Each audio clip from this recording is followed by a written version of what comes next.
اللہ رب العزت نے اپنے محبوب صلی اللہ علیہ وسلم کو معراج پر بلایا اور وہاں پر یہ تحفہ عطا کیا۔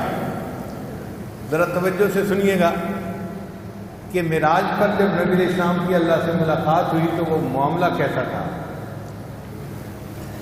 نبی علیہ السلام اللہ کی بارگاہ میں حاضر ہوئے، مقام تجلی، ثم دنا فتدلی وکان قاب قوسین او ادنی۔ تو نبی علیہ السلام نے اللہ کی بارگاہ میں 3 الفاظ کہے، التحیات للہ والصلوات والطیبات۔ اب ایک عام طالب علم کے ذہن میں سوال پیدا ہوتا ہے، بھئی جب ملاقات کرتے ہیں تو السلام علیکم کہتے ہیں، شریعت کا حکم ہے افشوا السلام بینکم، تو نبی علیہ السلام نے خود سلام کیوں نہیں کیا؟ تو علماء نے اس کا جواب لکھا ہے کہ ہم سلام اس لیے کرتے ہیں کہ اللہ دوسرے بندے کو سلامتی میں رکھے، مصیبتوں اور پریشانیوں سے بچائے، اور اللہ تعالیٰ کو تو کوئی مصیبت پریشانی نہیں ہے، ان کو السلام علیکم کہنے کی ضرورت نہیں ہے، وہ تو خود سلام ہے۔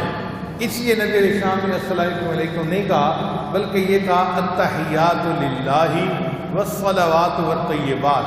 اے اللہ، جتنی زبانی عبادتیں ہیں، قولی عبادتیں، وہ ساری کی ساری آپ کے لیے ہیں، جو مالی عبادتیں ہیں وہ بھی آپ کے لیے، اور جو بدنی عبادتیں ہیں وہ بھی آپ ہی کے لیے ہیں۔ تینوں طرح کی عبادتوں کے مستحق آپ ہیں، اور تینوں عبادتیں آپ کے لیے ہیں۔ التحیات للہ والصلوات والطیبات۔ اب جب نبی علیہ السلام نے 3 الفاظ میں اللہ تعالیٰ کی حمد بیان کی تو اللہ تعالیٰ نے اس کا جواب 3 لفظوں میں دیا، فرمایا السلام علیک ایھا النبی ورحمۃ اللہ وبرکاتہ۔ اے میرے محبوب، آپ کے اوپر اللہ کی سلامتی ہو، اور اللہ کی رحمت ہو، اور اللہ کی طرف سے برکتیں ہوں۔ جب نبی علیہ السلام کو اللہ نے ان الفاظ میں جواب دیا تو بعض احادیث میں آتا ہے کہ فرشتوں نے کلام کیا، اور بعض احادیث میں ہے کہ نبی علیہ السلام نے اپنی امت کو یاد کیا اور امت کو بھی ان دعاؤں میں شریک کیا، السلام علینا وعلی عباد اللہ الصالحین۔ تو قیامت تک آنے والے جتنے امتی تھے ان سب کو نبی علیہ السلام نے اس سلامتی کی دعا کے اندر شامل فرما لیا۔ یہ گفتگو تھی جو محب اور محبوب کے درمیان معراج پر ہوئی، اور اللہ نے اس کو التحیات کا حصہ بنا دیا۔ ہم التحیات میں جو پڑھتے ہیں یہ معراج کی گفتگو ہے جو ہم پڑھ رہے ہوتے ہیں۔ اب اللہ رب العزت نے اپنے محبوب صلی اللہ علیہ وسلم کو حکم دیا کہ آپ کی امت 50 نمازیں روزانہ ادا کرے گی۔ نبی علیہ السلام بہت خوش ہو گئے اور آپ صلی اللہ علیہ وسلم واپس تشریف لائے۔ جب آپ کچھ نیچے آسمانوں پر آئے تو وہاں حضرت موسیٰ علیہ السلام انتظار میں تھے۔ ملاقات ہوئی، انہوں نے پوچھا اے اللہ کے نبی صلی اللہ علیہ وسلم، اللہ نے آپ کو کوئی تحفہ دیا؟ تو نبی علیہ السلام نے خوشی خوشی بتایا میری امت کو 50 نمازوں کا تحفہ ملا۔ ان کا اے اللہ کے نبی صلی اللہ علیہ وسلم، میری امت پر 2 نمازیں فرض تھیں، اور ان کے لیے وہ 2 نمازیں پڑھنی بھی مشکل تھیں، 50 نمازیں تو بہت زیادہ ہیں۔ آپ پھر اللہ کی بارگاہ میں جائیے اور اللہ تعالیٰ سے عرض کیجئے اللہ اس میں کچھ کمی کر دیجئے، ڈسکاؤنٹ دے دیجئے۔ چنانچہ نبی علیہ السلام پھر اللہ کی بارگاہ میں گئے، عرض کیا، اللہ نے 5 نمازیں کم کر دیں۔ پھر دوبارہ موسیٰ علیہ السلام نے کہا یہ بھی زیادہ ہیں 45۔ پھر گئے تو پھر اور 5 نمازیں کم ہو گئی۔ کرتے کرتے 9 مرتبہ اللہ کے حبیب تشریف لے گئے، اللہ نے 45 نمازیں معاف کر دیں۔ فرمایا میرے محبوب، آپ کی امت دن میں 5 نمازیں ادا کرے گی، ہم ان کے نام اعمال میں 50 نمازوں کا ثواب لکھیں گے۔ اب یہاں پر طالب علم کے ذہن میں چند سوال پیدا ہوتے ہیں۔ پہلا سوال یہ پیدا ہوتا ہے کہ کیا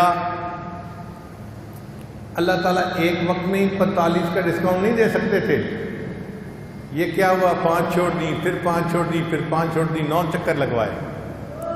علماء نے لکھا اس میں بھی حکمت تھی کہ اللہ نے اپنے محبوب صلی اللہ علیہ وسلم کو معراج پر بلایا تو کفار اعتراض کر سکتے تھے، جی یہ تو 1 ٹائم تھا، اللہ نے ان کو عروج عطا فرما دیا۔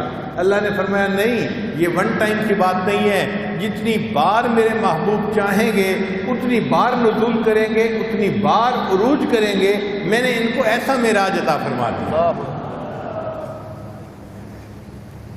دوسرا سوال ذہن میں یہ پیدا ہوتا ہے، کیا موسیٰ علیہ السلام ہمارے آقا صلی اللہ علیہ وسلم سے زیادہ ذہین تھے کہ انہوں نے کہا کہ ڈسکاؤنٹ لے لیں اور نبی علیہ السلام کو خود خیال نہ آیا؟ علماء نے جواب لکھا ہے نہیں، ہمارے آقا صلی اللہ علیہ وسلم موسیٰ علیہ السلام سے زیادہ ذہین تھے۔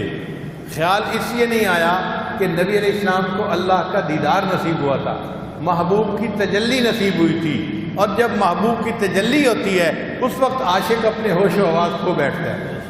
اس وقت اللہ تعالیٰ اگر 500 نمازیں بھی روزانہ فرض فرما دیتے تو آقا صلی اللہ علیہ وسلم اس پر بھی لبیک کہہ دیتے۔ 50 نمازیں تو بات ہی کوئی نہیں تھی۔ اور اس کی دلیل یہ ہے کہ موسیٰ نے کہ حضرت یوسف علیہ السلام کو دیکھا تھا مصر کی عورتوں نے، تو وہ اپنی انگلیاں کاٹ بیٹھی تھی۔ دیکھو ہوش میں نہ رہیں، انگلیاں کاٹ بیٹھی پھلوں کی بجائے۔ تو اگر مصر کی عورتوں پر یوسف علیہ السلام کے حسن کا یہ اثر ہوا تو نبی علیہ السلام تو اللہ کا حسن دیکھا تھا۔ آپ سوچئے ان کی کیا کیفیت ہوگی اس وقت۔ تو نبی علیہ السلام خوشی خوشی آ گئے کہ میری امت کو 50 نمازیں ملیں، مگر اللہ نے پھر اپنی رحمت سے ان کو 5 کر دیا۔ جو 5 ادا کرے گا اس کو 50 نمازوں کا ثواب ملے گا۔ تو یہ وہ عبادت ہے جو اللہ نے اپنے محبوب صلی اللہ علیہ وسلم کو اپنے پاس بلا کر عطا فرمائی۔